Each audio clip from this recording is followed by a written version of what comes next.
panahon natin ngayon, hindi ako mali kung sasabihin ko na norm ang pagiging malabo. Hindi madaling maging malinaw sa nararamdaman mo para sa isang tao sa generation natin ngayon. Madali lang yan patunayan kahit sa mga pinakamaliliit na bagay. Let's say, may isang lalaki na trip niya yung isang babae.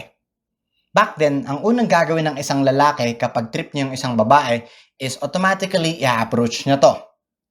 Ngayon, anong ginagawa ng isang lalaki kapag trip niya yung isang babae? Nagpapapansin. Nagpaparinig sa social media, sa shared posts, sa notes, or sa reposts. Hindi ako nagmamalinis. I was once a part of it. This is a generation kung saan binibigyan tayo ng social media ng mas madaling paraan para makipag-communicate, yet nagkakaroon tayo ng napakaraming paraan para magpaligoy-ligoy imbes na maging direct. Bakit nga kaya ganun yung kaso? You may ask. Di mo ba nakikita yung pattern sa generation natin kung saan mas uso yung emotional suppression kaysa sa emotional expression?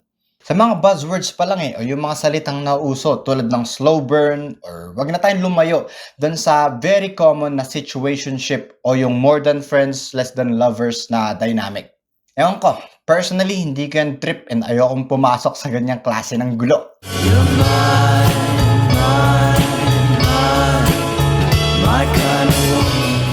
Ngayon, hindi naman siguro lahat ng tao na i-stuck na sa ganyan. Siyempre, dadating yung time na ma-outgrow mo yung mga yan with the right person. Kumbaga, corrective experience. And I just learned na matututunan mo lahat yan with intentionality. Kapag kaya mong i-state kung ano ba talaga yung intentions mo. Kapag alam mo kung paano maging direct sa kung ano ba talagang gusto mo. Alam nyo, marami sa mga tao ngayon, hindi talaga nila alam kung ano yung gusto nila. May mga pumapasok sa ligawan stage or sa talking stage, pero wala talagang balak mag-commit whatsoever. Wala lang, laro-laro lang. You know, sa laro ng pag-ibig, intentionality is important kung ayaw mong magsayang ng oras. Maraming oras ang pwedeng masayang kung ginagawa nyo to ng parang laro lang. Para lang sa attention or validation. That's something na hindi maamin ng karamihan ngayon kasi para sa kanila, convenient yung attention at validation, pero inconvenient na kapag oras ng magseryoso at mag-commit.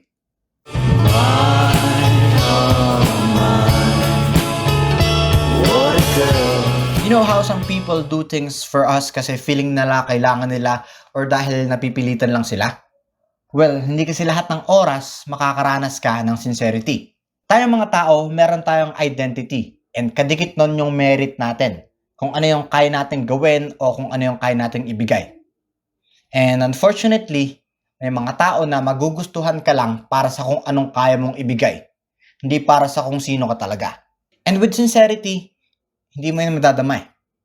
Kapag alam mong na-appreciate ka ng isang tao para sa kung sino ka talaga, hindi mag-a-arise yung urge sa'yo na patunayan yung sarili mo. Masasabi mong genuine yung nararamdaman sa'yo ng isang tao kapag ganyang alam mo na tanggap at gusto ka niya para sa kung sino ka. And yes, nag-exist yan.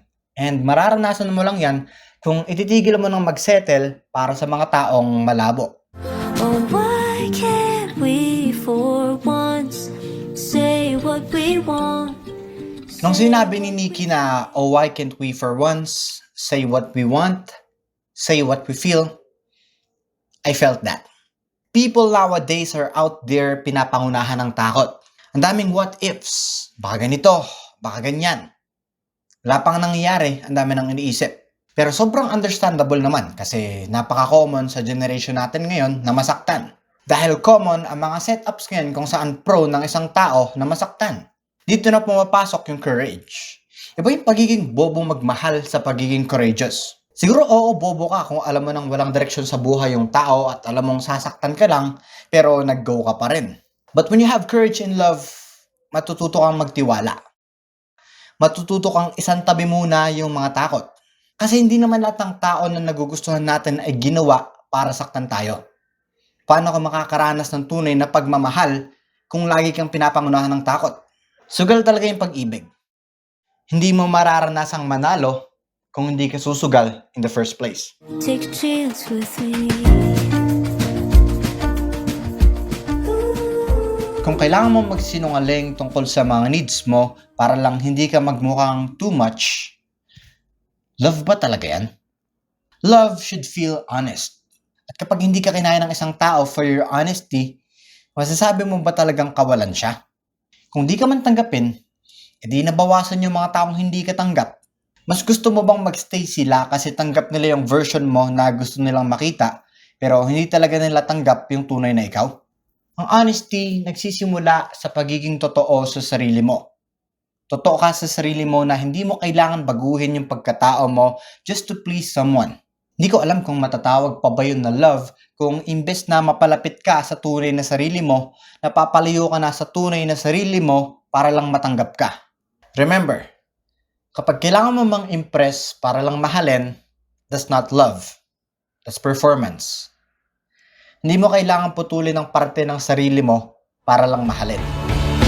Show them together 'cause you'll be Sa panahon na uso ang ambiguity at emotional unavailability, pwede mo pa rin maranasan ang tunay na pagmamahal. Yun ay kung kaya mo maging intentional, sincere, brave, at honest sa nararamdaman mo. Yun lang naman.